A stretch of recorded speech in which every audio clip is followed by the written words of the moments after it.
The Appalachian Mountains run from Alabama to Maine along the eastern United States. Old mountains, fall foliage, small towns where the front door stays unlocked.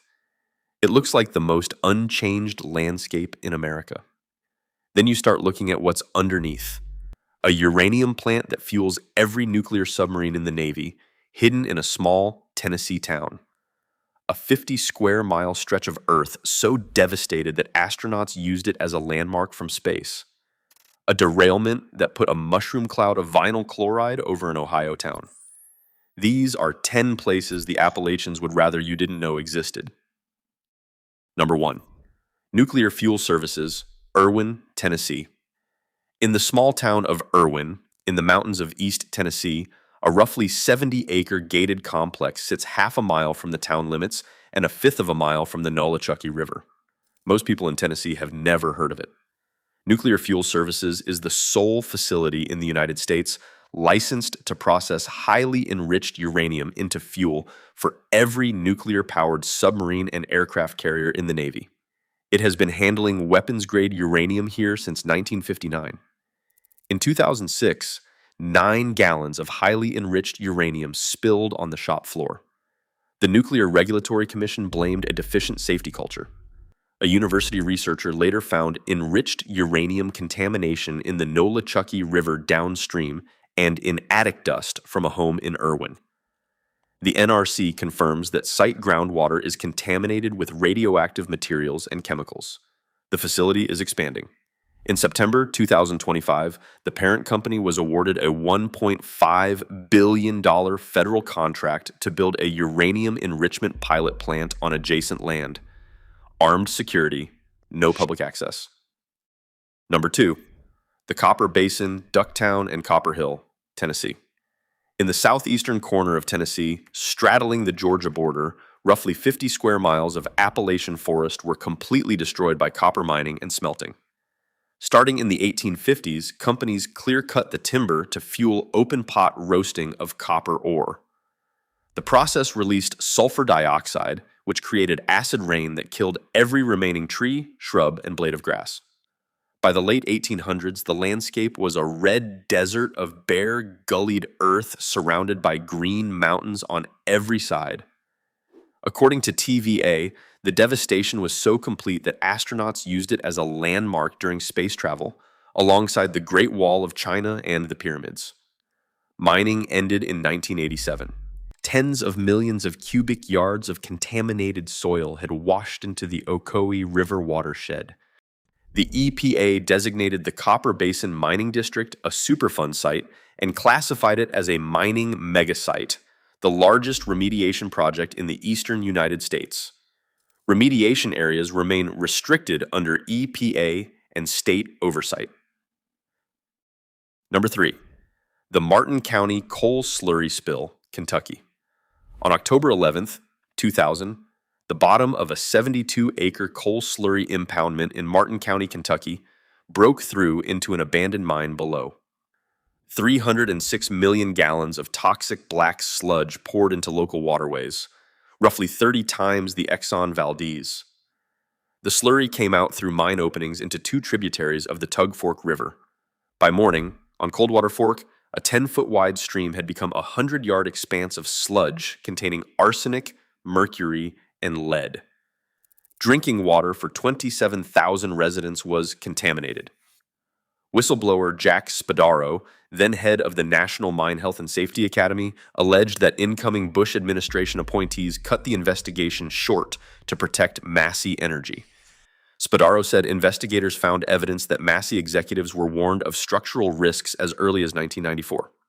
He was locked out of his office and placed on involuntary leave.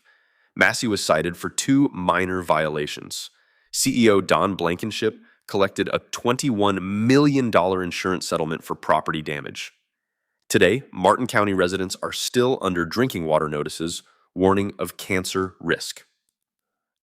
Number 4, the Y-12 National Security Complex, Oak Ridge, Tennessee.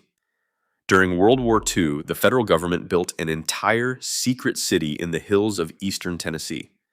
At its peak, 75,000 people lived and worked in Oak Ridge without knowing they were enriching uranium for the atomic bomb. The Y-12 plant was the production heart of the Manhattan Project, and it never closed. Today, it stores hundreds of metric tons of weapons-grade uranium behind multiple layers of armed security, fencing, and intrusion detection. Guards are authorized to use deadly force. The Bulletin of the Atomic Scientist has called it the Fort Knox of uranium. In the early morning of July 28, 2012, an 82-year-old Catholic nun named Megan Rice and two fellow activists cut through 3 security fences and walked nearly a mile into the complex before reaching the uranium storage facility.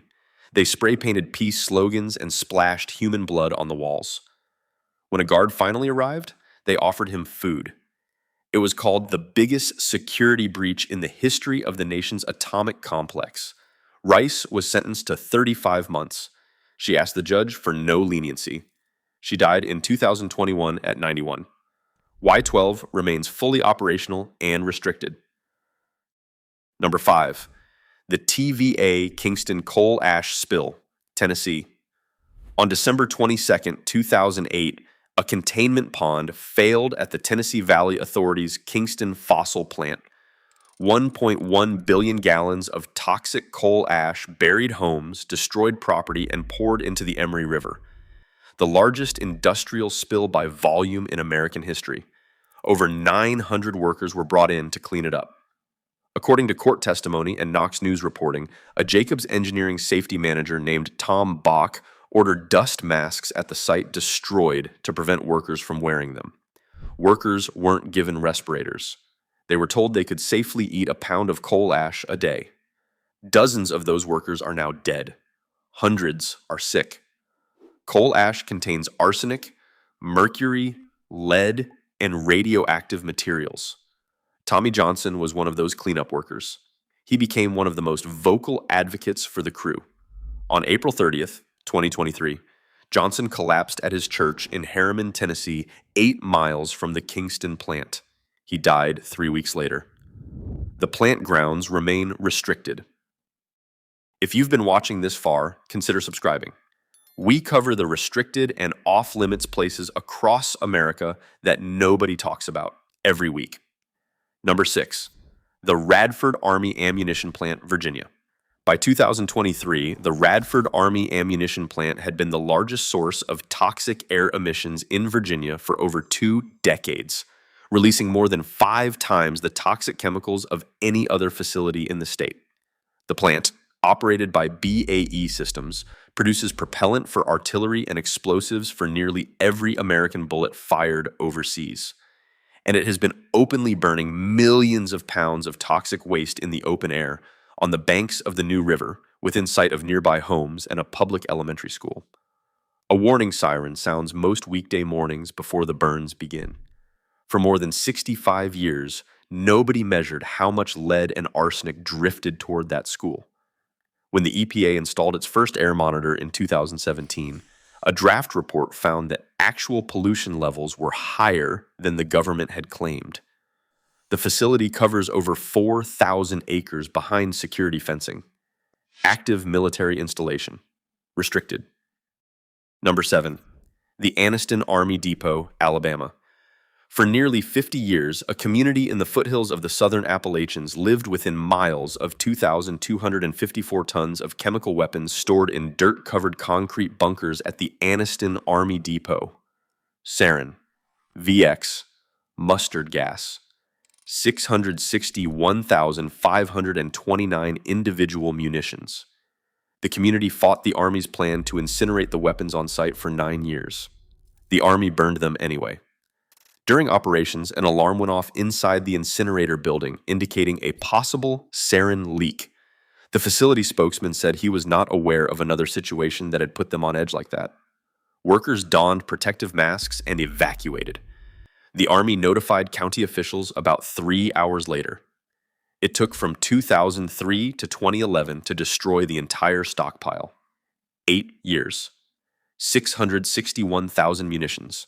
The incinerator has been demolished, but the depot is still an active military installation, and it's still restricted. Number 8, the Valley of the Drums, Kentucky. 23 acres of farmland in Bullitt County, Kentucky, south of Louisville. Thousands of drums of toxic industrial waste, solvents, heavy metals, pesticides dumped between the 1960s and 70s, with thousands more buried underground. In November 1966, the site caught fire and burned for more than a week. Toxic smoke drifted over Louisville, 15 miles away. Despite that, the site sat untouched for another decade.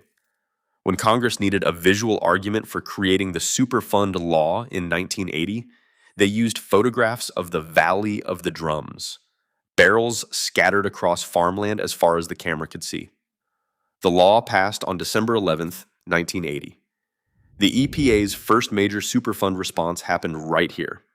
Everyone thought the problem had been solved, but as recently as 2024, the Kentucky Lantern reported that rusting barrels of unknown contents were still sitting in a gully inside Jefferson Memorial Forest, right next to the original site, neglected for years. The site retains its Superfund designation on private land. Number 9. The East Palestine train derailment, Ohio. At 8:55 on the evening of February 3rd, 2023, a Norfolk Southern freight train derailed in East Palestine, Ohio, a quarter mile from the Pennsylvania state line. 38 cars went off the rails. 20 were carrying hazardous materials, including vinyl chloride. Cars caught fire. Over the next 2 days, Norfolk Southern warned that temperatures inside the vinyl chloride tank cars were rising and a possible explosion was imminent. Ohio's governor approved a plan to vent the chemical and burn it. The controlled burn sent a mushroom cloud of toxic smoke over the town. 2,000 residents had already been evacuated. 7 members of a CDC team later reported symptoms after visiting. The NTSB determined that a failed wheel bearing caused the derailment and that the railroad's detection system failed to catch it in time. In May 2024, the EPA and the Department of Justice reached a $310 million settlement with Norfolk Southern. The derailment corridor and contaminated waterways remain under EPA Superfund authority. Remediation is ongoing. Number 10. The Warrenton Training Center, Virginia. Spread across 4 stations in the Virginia countryside, the Warrenton Training Center is roughly 700 acres of federally owned land, administered by the Army on behalf of the CIA, the NSA, and the State Department. No public access. Edward Snowden trained there during his time with the CIA. He called Station B the Hill, a compound concealed atop View Tree Mountain, with underground bunkers designed to keep the federal government running during a nuclear war. Station C operated as a numbers station, broadcasting coded shortwave radio signals to American agents overseas. In 1995, a former NSA employee told the Baltimore Sun that training at Warrenton included listening in on American citizens' phone calls, using what he described as a loophole in the Foreign Intelligence Surveillance Act. Whether that continues is unknown. But the strangest chapter happened in 1986. The KGB deliberately told American counterintelligence that their mole inside the CIA was stationed at Warrenton. Investigators spent nearly a year scrutinizing 90 employees. They narrowed it to 10 suspects. The lead investigator noted that there were so many problem personalities that no one stood out. Meanwhile, the actual mole, Aldrich Ames, was stationed in Rome, completely undetected. The Warrenton Training Center remains fully operational and classified to this day. If this is your first time here, hit subscribe. We uncover the hidden, most forbidden places in America and the stories behind why you're not allowed inside.